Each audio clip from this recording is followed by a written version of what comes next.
안녕하세요. 오늘 저희가 함께 살펴볼 자료들은 배드뱅크라는 개념에 대한 기사와 보고서들입니다.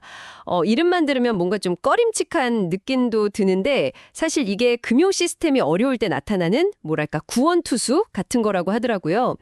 은행의 응급실 뭐 이런 느낌일까요? 오늘 이 배드뱅크가 정확히 뭐고 또 왜 필요하고 지금 우리 경제랑은 어떤 관련이 있는지 여러분이 금융 전문가가 아니시더라도 이게 이런 거구나 쉽게 이해하실 수 있게 한번 핵심만 짚어보겠습니다. 네, 안녕하세요. 그 비유 괜찮은데요? 은행 응급실.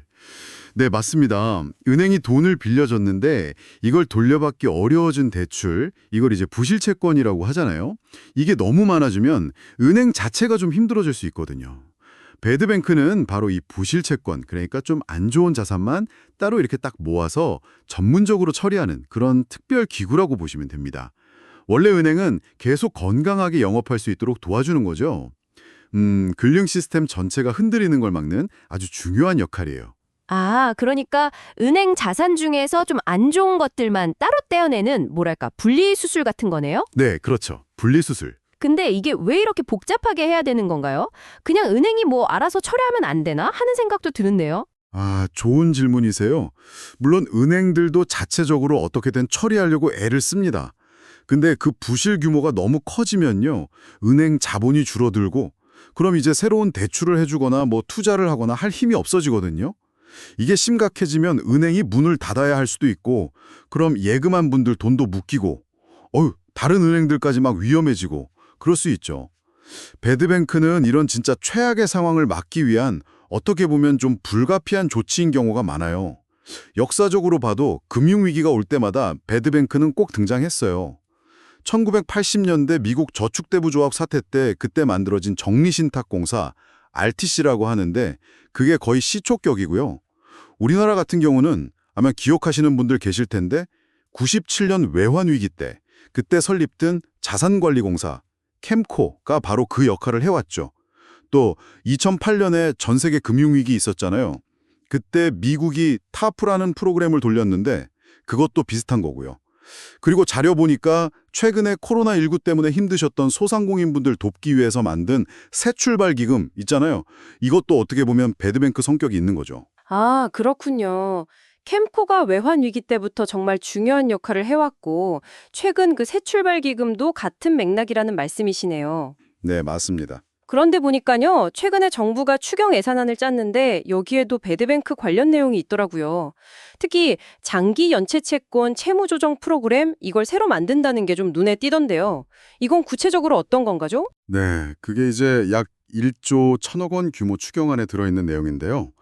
핵심은 그 7년 이상 돈을 못 갚고 있는 5천만 원 이하 개인빚, 담보 없는 거예요. 그런 빚을 사들여서 아예 없애주거나 아니면 갚는 조건을 아주 많이 낮춰주는 거예요. 그리고 소상공인분들 다시 일어설 수 있게 돕는 새출발기금, 이것도 좀 더 확대하고요. 결국 좀 어려우신 분들 빚 부담을 덜어주려는 그런 취지죠. 네, 취지는 참 좋은데, 근데 자료에서는 좀 걱정하는 목소리도 있네요. 국회 예산정책처에서 이걸 지적했는데, 성실하게 빚 갚는 사람들이 보면 좀 불공평하다고 느낄 수 있다. 이런 형평성 문제. 그리고 또, 뭐 버티면 탕감해주네. 이런 생각을 하게 만들 수 있다는 그 도덕적 해이 문제요. 맞습니다. 그게 배드뱅크 이야기 나올 때마다 항상 나오는 딜레마예요. 누구를 도와줘야 하나, 어디까지 도와줘야 하나, 또 어떻게, 그리고 그 돈은 어디서 나오나, 이런 문제들이죠. 이번 추경안 재원 마련 방식도 보면 정부 예산 4천억에 민간 금융사 기여금 4천억 뭐 이런 식인데 금융회사들이 우리가 내겠다 하고 선뜻 나설까 하는 의문도 좀 있고요. 게다가 그 새출발기금도 원래 목표했던 것보다 실제 부실채권 사들인 실적이 좀 많이 저조하다는 점도 문제로 꼽히고 있어요. 작년 목표가 33조 원 넘었는데 올해 5월까지 10조 원이 채 안 되니까요. 그렇군요. 해결해야 할 과제들이 많네요.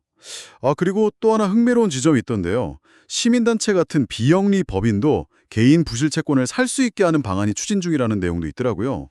자료에서는 과거 이재명 대통령이 성남시장 할 때 추진했던 주빌리 은행 방식이 언급되기도 하던데 이 부분은 지금 논의 중인 내용이니까 저희는 그냥 이런 움직임이 있다 정도로 정보 전달 차원에서 말씀드립니다. 정말 다양한 시도들이 있군요.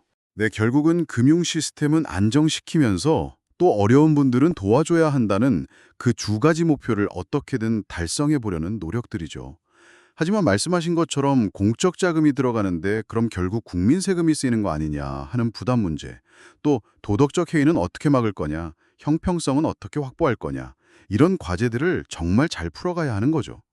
한국은행도 이런 프로그램들 잘 설계하면 긍정적인 효과가 있을 수 있다, 이렇게 보면서도 선별 기준을 잘 만들어서 부작용을 줄여야 한다, 이런 점은 꼭 짚고 넘어가더라고요. 자, 그럼 이 모든 논의가 결국 여러분께 시사하는 바는 뭘까요? 배드뱅크. 이러면 좀 그래도 이게 금융 시스템의 어떤 독을 제거해서 위기를 막고 또 힘든 분들에게 다시 시작할 기회를 주려는 그런 제도인 거죠.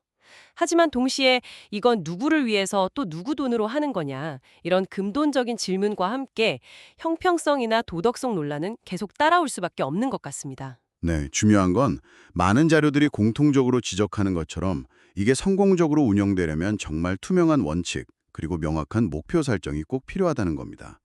시장 원리도 존중하면서 정부와 민간이 또 역할을 잘 나누고 엄격한 기준을 통해서 도덕적 해이 같은 부작용은 최대한 줄이는 그런 균형점을 찾아야겠죠.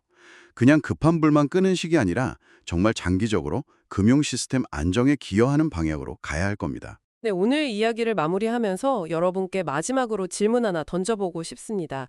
이렇게 위기 때마다 등장하는 배드뱅크, 심지어는 이걸 아예 계속 운영해야 한다는 상설화 주장까지 나오고 있는 상황인데요. 과연 이런 제도가 단순히 문제 해결을 뒤로 미루는 그런 땜질 처방에 그치지 않고 정말 우리 경제의 장기적인 건강함과 또 공정성에 기여하도록 만들려면 우리에게 어떤 지혜가 필요할까요? 한 번쯤 다 같이 고민해볼 문제인 것 같습니다.